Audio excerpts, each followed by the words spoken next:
اعوذ باللہ من الشیطان اللعین الرجیم بسم اللہ الرحمن الرحیم السلام علیکم یا علی مدد۔ مومنین و مومنات کی خدمت میں آج ایک اس قدر مجرب ترین وظیفہ عمل لے کر آئے ہیں، ایسا عمل لے کر آئے ہیں کہ یہ عمل پتھر کو بھی ہیرا بنا دے گا۔ آپ اس عمل کو کریں گے، آپ کے نصیبوں کے بند دروازوں کو کھول دیا جائے گا، آپ کی حاجات قبول و مقبول ہوں گے۔ خصوصی طور پر وہ مومنین جو فائنینشل کرائسس کا شکار ہے، مالی مشکلات کا، تنگ دستی کا، غربت کا شکار ہے، جو تقریباً ایک مدت سے پریشانیوں میں پھنسے ہوئے ہیں، جن کے رزق میں برکت نہیں ہے، جن کی حاجات قبول و مقبول نہیں ہوتی، گھریلو ناچاکی اور تنگ دستی کا آپ شکار ہیں۔ آپ اس عمل و وظیفے کو کریں، آپ خود دیکھیں گے یہ بے انتہا آسان و مختصر ترین وظیفہ عمل۔ جب آپ اس وظیفے عمل کو کریں گے، آپ اس وظیفے کی طاقت کو پہچان جائیں گے کہ خداوند متعال کس طریقے سے آپ کے دن کو بدلتا ہے، کس طرح سے آپ کے مال میں، آپ کے رزق میں برکت عطا کرتا ہے، آپ کی زندگی سے مشکلات کو دور کرتا ہے، آپ کے مسائل کو حل کرتا ہے، اور آپ کی ناممکن ترین اور بگڑی ہوئی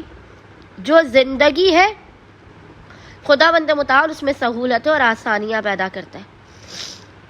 بس مومنین نے کرنا یہ ہے کہ جب بھی آپ بے انتہا پریشان حال ہو، اپنے مالی حالات سے، اپنی غربت و غریبی سے تھک چکے ہو، مسائل کا خاتمہ نظر نہ آ رہا ہو، دنیا کی کسی بھی بڑی سے بڑی حاجت یا بڑے سے بڑے مشکل کے خاتمے کے لیے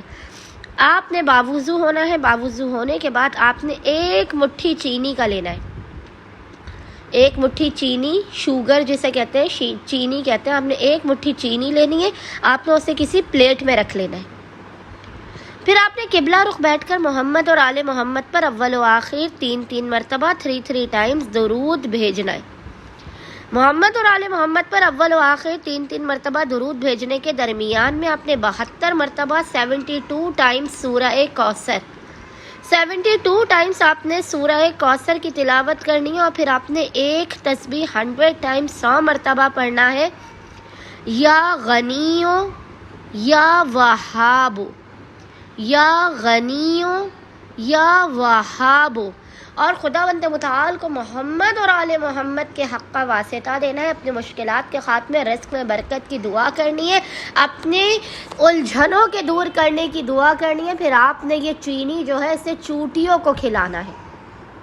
جیسے جیسے چوٹیاں، کیڑے مکوڑے اس چینی کو کھاتے چلے جائیں گے، آپ دیکھیے گا کہ آپ کے گھر میں برکتیں نازل ہونا شروع ہو جائیں گی، آپ کے مسائل ختم ہونا شروع ہو جائیں گی، آپ کی الجھنیں دور ہوں گی، آپ کے گھر میں رحمتوں کی اور برکات کی بارش ہوگی، اور آپ کے ناممکن اور بگڑے ہوئے کام خود بخود بننے لگیں گے۔ امید کرتے اکثریت مومنین اس وظیفے عمل کو لازماً کریں گے، دیگر پریشان حال مومنین تک اس وظیفے کو پہنچائیں گے، اور ہمیں اور ہمارے خانوادے کو اپنی خصوصی دعاؤں میں نام لے کر یاد رکھیں گے۔ اللہم صلی علی محمد وآل محمد وعجل فرجهم۔